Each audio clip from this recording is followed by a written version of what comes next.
The Trunchbull. In the interval, Miss Honey left the classroom and headed straight for the headmistress's study. She felt wildly excited. She had just met a small girl who possessed, or so it seemed to her, quite extraordinary qualities of brilliance.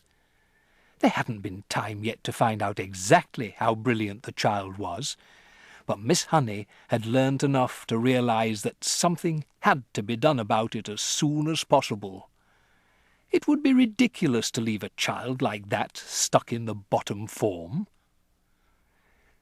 Normally, Miss Honey was terrified of the headmistress and kept well away from her, but at this moment she felt ready to take on anybody.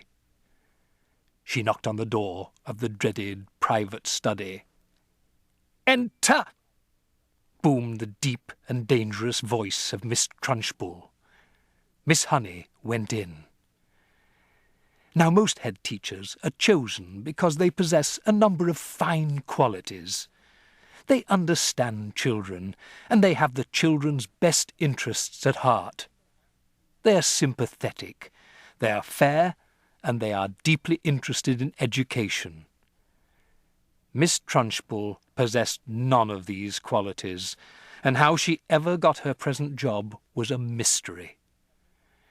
She was above all a most formidable female. She had once been a famous athlete, and even now the muscles were still clearly in evidence. You could see them in the bull neck, in the big shoulders, in the thick arms, in the sinewy wrists, and in the powerful legs. Looking at her, you got the feeling that this was someone who could bend iron bars and tear telephone directories in half. Her face, I'm afraid, was neither a thing of beauty nor a joy forever. She had an obstinate chin, a cruel mouth, and small, arrogant eyes. And as for her clothes, they were, to say the least, extremely odd. She always had on a brown cotton smock, which was pinched in around the waist with a wide leather belt. The belt was fastened in front with an enormous silver buckle. The massive thighs which emerged from out of the smock were encased in a pair of extraordinary breeches, bottle green in colour and made of coarse twill. These breeches reached to just below the knees, and from there on down she sported green stockings with turn-up tops, which displayed her calf muscles to perfection. On her feet she wore flat-heeled brown brogues with leather flaps. She looked, in short, more like a rather eccentric and bloodthirsty follower of the staghounds than the headmistress of a nice school for children. When Miss Honey entered the study, Miss Trunchbull was standing beside her huge desk, with a look of scowling impatience on her face. "Yes, Miss Honey," she said. "What is it you want? You're looking very flushed and flustered this morning. What's the matter with you? Have those little stinkers been flicking spitballs at you?" "No, headmistress, nothing like that." "Well, what is it then? Get on with it, I'm a busy woman." As she spoke, she reached out and poured herself a glass of water from a jug that was always on her desk. "There's a little girl in my class called Matilda Wormwood," Miss Honey began. "That's the daughter of the man who owns Wormwood Motors in the village," Miss Trunchbull barked. She hardly ever spoke in a normal voice. She either barked or shouted. "An excellent person, Wormwood," she went on. "I was in there only yesterday. He sold me a car, almost new, only done 10,000 miles. Previous owner was an old lady who took it out only once a year at the most. A terrific bargain. Yes, I liked Wormwood. A real pillar of our society. He told me the daughter was a bad lot, though. He said to watch her.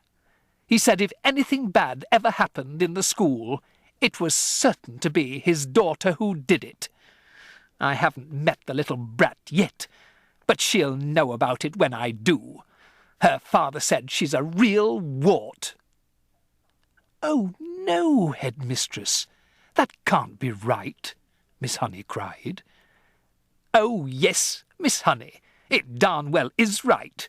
In fact, now I come to think of it, I'll bet it was she who put that stink bomb under my desk here first thing this morning. The place stank like a sewer. Of course it was her. I shall have her for that. You see if I don't. What she looked like. Nasty little worm, I'll be bound. I have discovered, Miss Honey, during my long career as a teacher, that a bad girl is a far more dangerous creature than a bad boy. What's more, they're much harder to squash. Squashing a bad girl is like trying to squash a bluebottle. You bang down on it, and the darn thing isn't there. Nasty, dirty things little girls are. Glad I never was one." "Oh, but you must have been a little girl once, Headmistress. Surely you were." "Not for long, anyway," Miss Trunchbull barked, grinning. "I became a woman very quickly." "She's completely off her rocker," Miss Honey told herself. "She's balmy as a bedbug." Miss Honey stood resolutely before the Headmistress. For once she was not going to be browbeaten. "I must tell you, Headmistress," she said, "that you are completely mistaken about Matilda putting a stink bomb under your desk." "I am never mistaken, Miss Honey." "But, Headmistress, the child only arrived in school this morning and came straight to the classroom." "Don't argue with me, for heaven's sake, woman. This little brute, Matilda, or whatever her name is, has stink-bombed my study. There's no doubt about it. Thank you for suggesting it." "But I didn't suggest it, Headmistress." "Of course you did. Now, what is it you want, Miss Honey? Why are you wasting my time?"